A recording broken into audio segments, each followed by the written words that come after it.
All right, what's going on, guys? We're back with Kevin's Ace Deck profile, the long-awaited return. I'm excited to get into this, Kev. So you recently took out a locals here in Perth, man, and you've updated this list since then. So kick us away, my friend. Easy. We're just going to start off with the leader. Same leader, mono red, 5 life. All your events are plus 1k counter and power on both your turn and your opponent's turn. So simple. Then we're going to start off with our events first. So, first off, for Radical Beam, the standard for any red deck, most red decks, sorry. Plus 4k when you're on 2 or less life for 1 Don as a counter.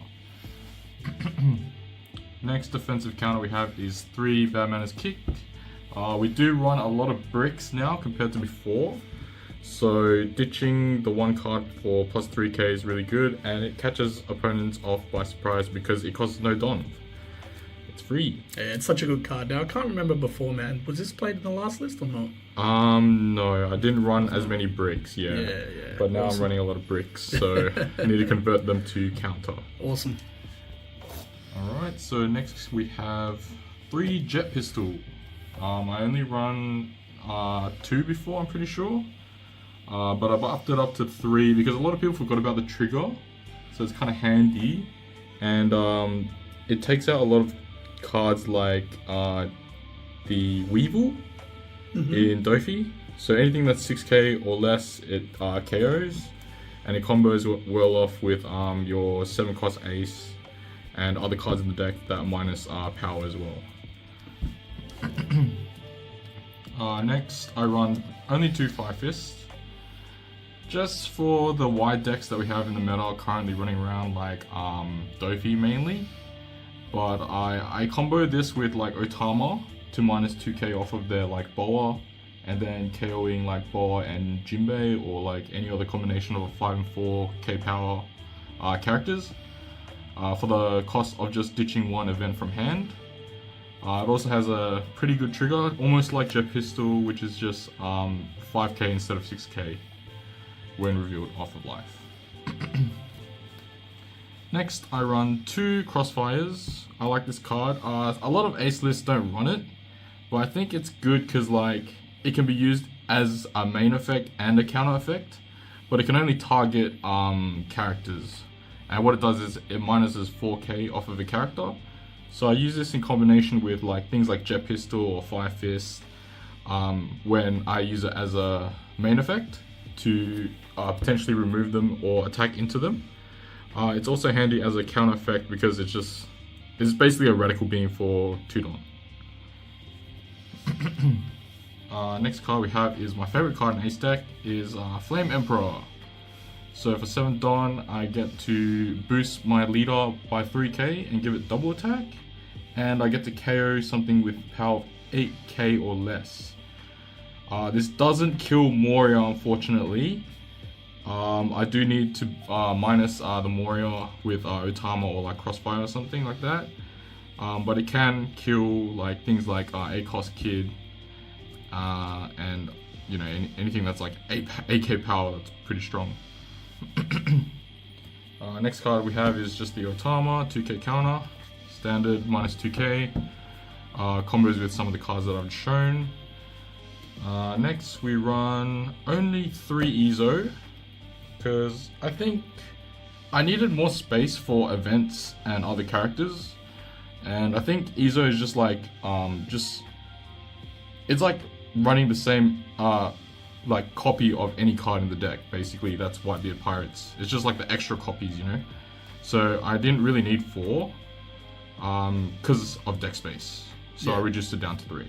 So I was going to say, yeah, what made you cut it down to 3 copies? Yeah, I'll run it. To be honest, I wanted to run more Crossfire, that's why. Yeah. So Crossfire would have been the 4th Ezo, but I didn't want to just run 1. Yep. Yeah, for consistency. Yep. Yeah. Awesome. Next 2k counter we have is 4 Jozu. I never really played out. It's just more of a searchable 2k counter for Ezo. I don't think I remember a time where I ever played this out. I just used it mainly as a 2k counter. Yep. Next card we have is 4-cost Blocker Marco. I used to run 4, but I reduced it also to run other things. This one wasn't mainly for Crossfire, it was mainly for bigger drops that I'll reveal later in the deck list. I think this Marco is only, like, you only want to see it in certain matchups. Because most times you don't really get to keep it out, especially with Lucci running around. He's just going to get bombed or bot decked by like any blue deck. So I reduced it to 3. I just need to have some sort of a blocker in the deck against certain matchups, like mainly like yellow. Next we have a new card from the new ST.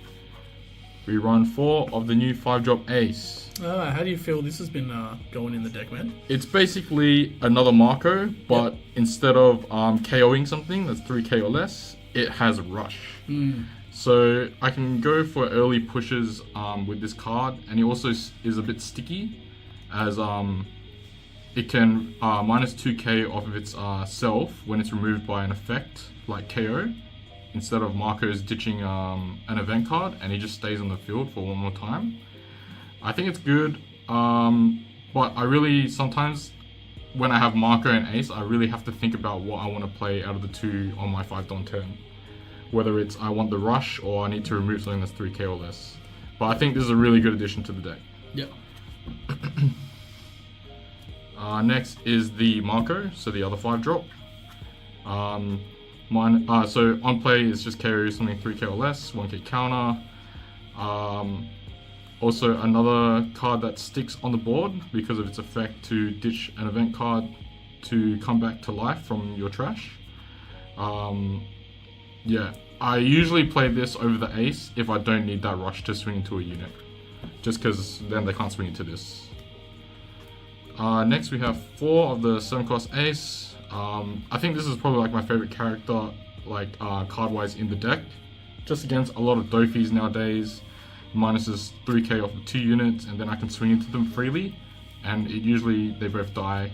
So he kind of just cleans up the board if it gets out of control on their side. And then we now run 4 Whitebeards. Whitebeard, in this deck I want to go first, and hitting that 9-don on curve, playing out Whitebeard comfortably, I usually feel really comfortable winning the game, especially if I can drop this like on 9-don straight away and not feel threatened to die. He gives my leader 2k to the end of my opponent's turn, and then if they have like a little cheap blocker, when I swing with him I can plus 2 dons and on swing KO something that's 3k or less. Yeah, it just kind of saves me for the extra turn that I need later on in the game by being a 7k leader. It's easy to counter with, and it pairs well with Bad Manners Kick because it's 0-cost event, and Radical Beam. So I can go up to 11k with Radical Beam and 7k leader just for 1 don. And then the last card in the deck is this 10-cost Shanks. A lot of people forgot about this card, but I think this card's really good in Ace right now. If I'm forced to go second, I usually mull for this over Whitebeard. This card KOs up to one of your opponent's characters with 10k or less power on play. So I versed a Whitebeard recently that played the 9-drop Whitebeard against me because he went first because he won the dice roll, and I found this as my first draw because I couldn't find it when I was mulling, and he would play the Whitebeard on curve and I would just answer it with the Shanks, and then he would lose his whole turn, and now I have like a 10-12 beater like for the turn after, and I basically just won with the Shanks. It can also kill Moria and like anything that's 10k or less basically. Anyone's boss monster and this card comes out, it's dying. But yeah, that's the list. Awesome, man. Thanks for sharing that with us. This list is amazing. I can't wait to see you get in there and do some more, get some more games with it. We'll look forward to showcasing a few more gameplays coming up as well, guys. So be sure to check that out. Before we head off, man, any shout outs there that you'll love to give out to? Shout outs to Beyond Odyssey Games for sponsoring us. Shout outs to my teammates and my friends. And One Piece community for helping me and encouraging me to keep playing Ace. Awesome, man. We got the lovely Darcy over there. What's going on, man? Thanks for tuning in, guys. Remember to like and subscribe and to hit that bell to stay notified. And as always, we will catch you on the next one. Thanks, Kev.